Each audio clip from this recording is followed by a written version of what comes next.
but I'm not even going to make the joke. Let's just go on with the video.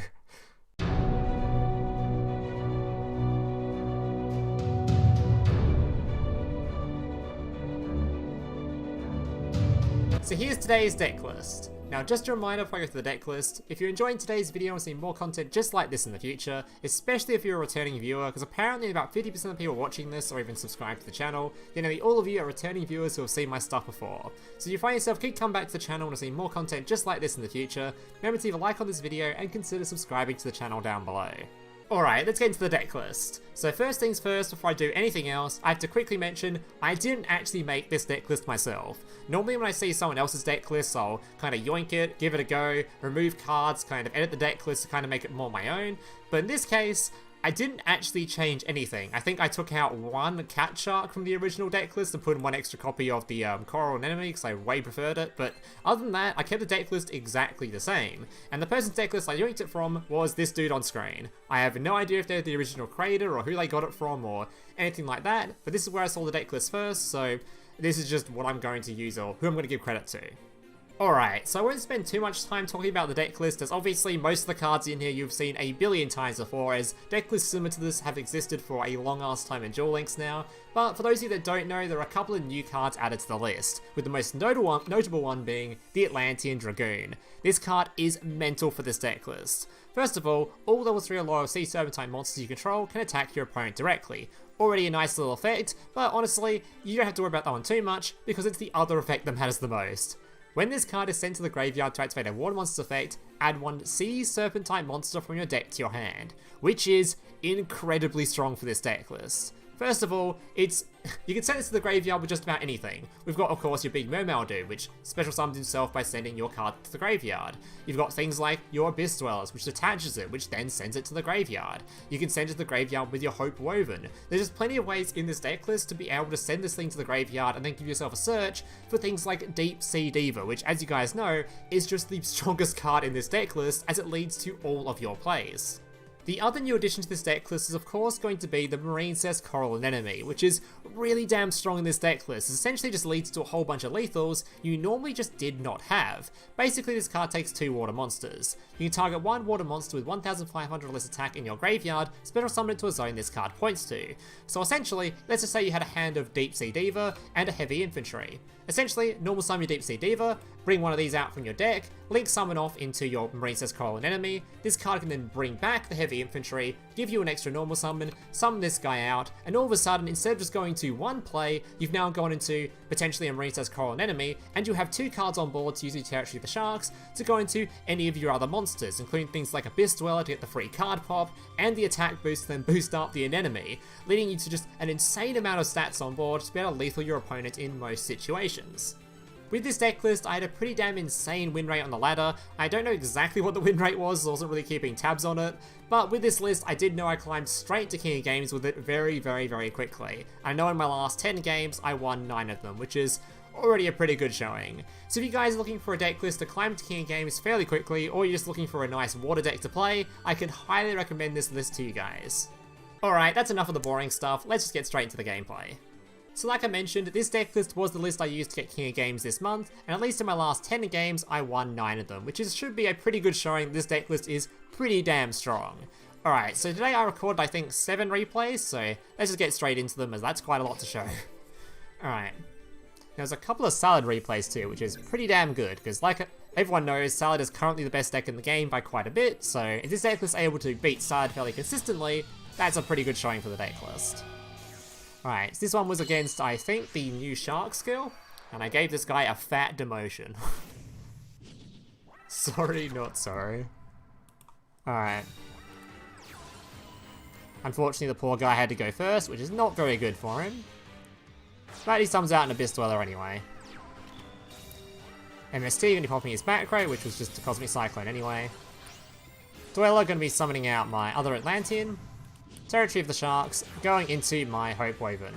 I didn't go for a Deep Sea Diva pop or anything like that because he's already used Abyss Dweller, so I can't use the effect anyway, at least I don't think so. So I was just going to summon out my Hope Woven and beat over it.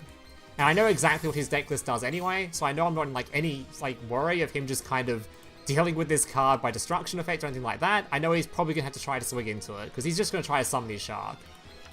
And if he doesn't, I'll be pretty damn surprised. He could have summoned his own, another Diva or something, I guess, but, it's not another Diva. He could have summoned another Abyss Dweller, I guess, but I don't really know. That probably would have done a whole lot. Wouldn't have enough attack to beat over this thing anyway.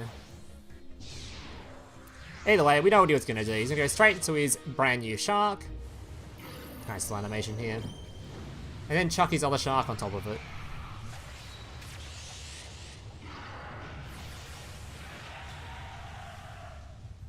He's then going to attempt to swing into my monster and then be very disappointed by the outcome. Minus 2600, Lamau. And he's gone. Attaching the Atlantean, popping his card, and then he's conceding. Alright. On to game 2. So that one wasn't exactly the most impressive replay around, but I thought I'd show it off anyway. Alright. And here is a solid gameplay, so good showing of this deck list. And we're going second into it, which is generally the harder matchup for going against Salad, because they start off with that counter trap. But since you want triple MST, as long as you can hit the counter trap, it doesn't matter. You can also have the other Atlantean card in hand, which you can discard with your Abyss to then pop back row, but didn't open that one, so that's another way to kind of deal with back row with this deck list outside of just MST.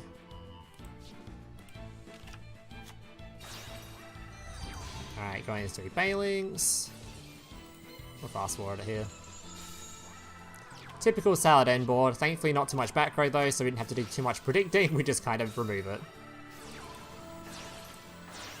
Blah blah blah blah. Alright, there we go. First thing we do, MST is back row. There's actually probably some kind of lethal I could have done with this hand. This hand's pretty damn insane, but I just went for this play instead.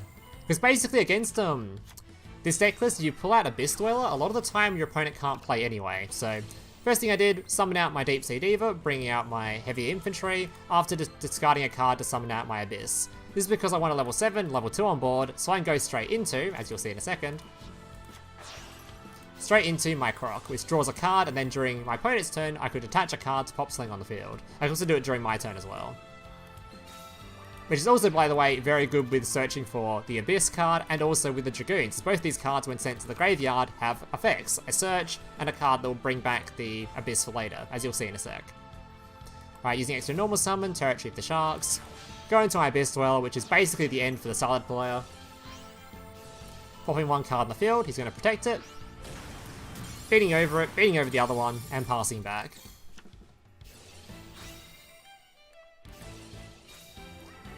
Could have used this during his draw phase so he couldn't have special summoned this, but I kind of didn't want to waste my infantry pop, so I was going to wait. Activate it now to pop a card. And now he's under a Dweller's effect, he's going to have a lot of trouble. And I still have a quick play pop, so quick play pop and adding 2 cards to hand. Oh, sorry, specifying 1 card, adding 1 card to hand.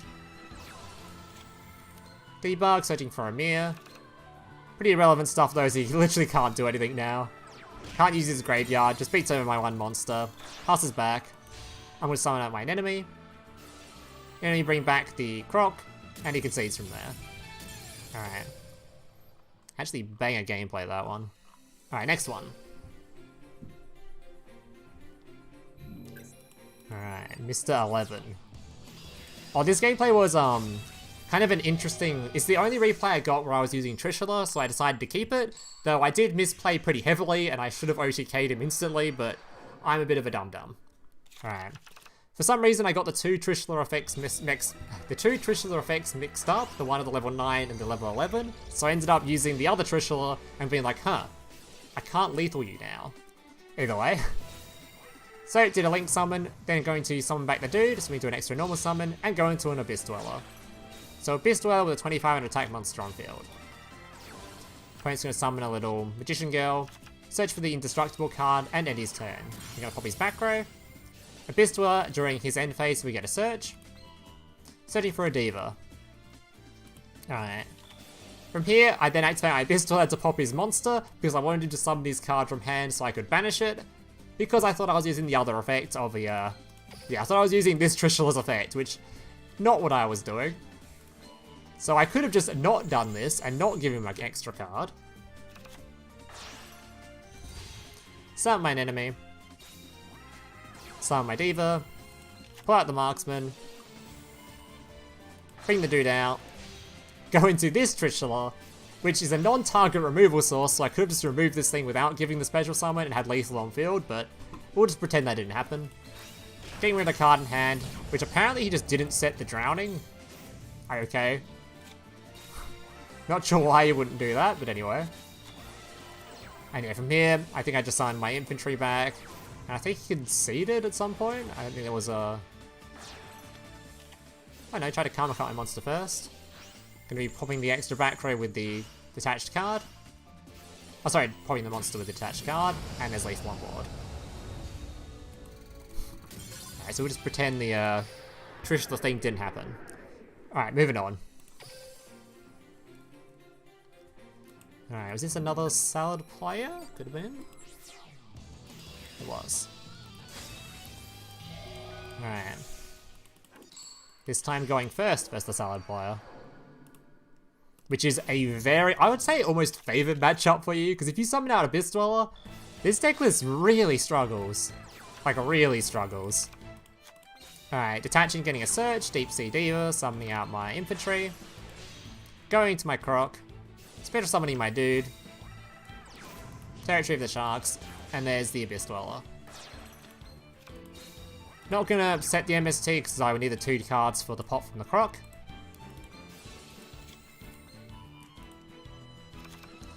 Alright, gonna pop his monster.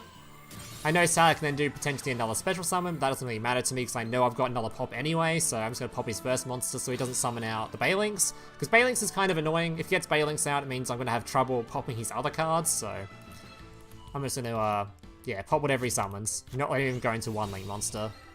Summons this out, gonna pop that one as well. And keep in mind he's under Abyss Dweller, so his graveyard's all useless anyway. So even if he can make more plays here, they're not gonna be very strong anyway. Sign up my enemy. Bring out my Diva. And he concedes. Alright. Next up. Alright, I think that was it of the salad replays, I think. I don't remember any other ones, so... Alright. This replay isn't going to be a great one either. This one's just going to be a specific lethal I wanted to show off people that haven't actually played this deck list in a while or forget that it exists, so... Because a lot of people probably don't realize that the, that this little fish has an effect, the other fish, which we'll show in a second. So he had a pretty brick hand, so it wasn't the greatest replay, but I wanted to show off, specifically, Infantry, summon Diva, Diva bring out this dude. Because this guy actually has an effect when he does battle damage, he can summon out an Infantry straight from the deck. Or, sorry, an Atlantean straight from the deck. So in this case, we actually now have a really big target for this guy to summon out from the deck, being 1800 attack. So simply summoning out my enemy. Bringing back my dude for an extra normal summon, which we didn't use anyway. Territory of the Sharks. Go into my Spider Shark. And from here, I actually have lethal, because I can swing in, pop this dude with infantry, swing with my enemy, swing with this guy, do battle damage, and bring out the big dude from the deck list, who is now pretty damn big. Alright.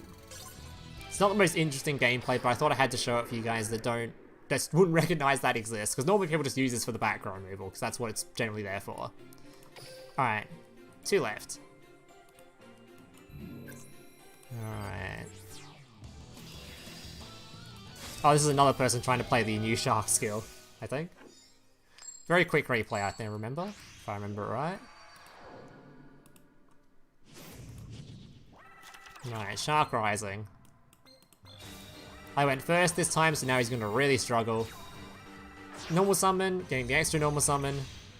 Going to my enemy. Summon back the dude, now we have an Abyss Dweller with a pop. And we also have an MST. I decided not to play the MST, because I know this deck list is like a 90% back row removal, so I'm like, I am just not going to bother leaving this on field as bait, so... As long as like, I have anything important to pop with it anyway, most of the time. Alright, he uses Forbidden Chalice to negate my monster. Oh no, don't negate my monster. I can still detach with it though, so I can still pop his Shark. And he just passes back, because he literally can't do anything else. Summon out my infantry, summon out my dude. Territory of the Sharks. Second Abyss Dweller, with a pop on it, so if he even survived this turn, he was still pretty, pretty doomed. Alright, final gameplay, and this was the King of Games rank up, Mr. Der Monarch. Sadly, not playing Monarchs though. Sorry to get your hopes up. I don't think he was even playing Goki either. I don't remember what he was playing.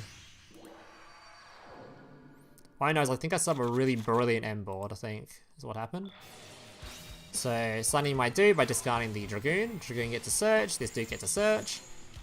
+2 there. Well, not +2, but you get what I mean.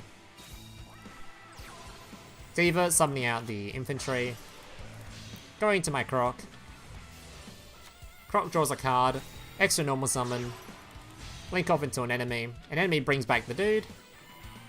Keep in mind, I don't think you should summon an enemy on this side most of the time. I know it's kind of... It is very, very rarely comes up, but the fact that this arrow is pointing down, we want it to be on this side because an enemy's arrows are on the left. So if I wanted to summon out a second enemy and summon something to its left, I can't do it on this side because I can only summon another one here, and I'd be, you know. So it's kind of irrelevant, but sometimes it comes up. You'd want to summon an enemy normally on this side. This was technically a misplay. Doesn't matter too much though. Like if your opponent was taking up this zone, the chance of it actually occurring is pretty rare. Alright, Abyss Dweller. So you have 2 pops on the field and 1 Graveyard Lamau. Alright. If he's blue, sums out his blue eyes, we now pop that. Now his stones in graveyard are completely irrelevant, which is good because he has the cards of consonants, puts it in the graveyard. End phase, I'm going to pop one of his back row, which then brings back the dude, and he just gets seated from there. Alright guys, that's going to do it for today's deck clip, or today's replays. Hope you guys enjoyed them. If you did, maybe like, subscribe, all that kind of stuff, and hope to see you guys in the next one. Laters. Hey, big brother, can I watch SpongeBob? Shut up, Mokuba. I'm busy flagging YouTube videos to compensate for the fact that I have an extremely small penis. Oh.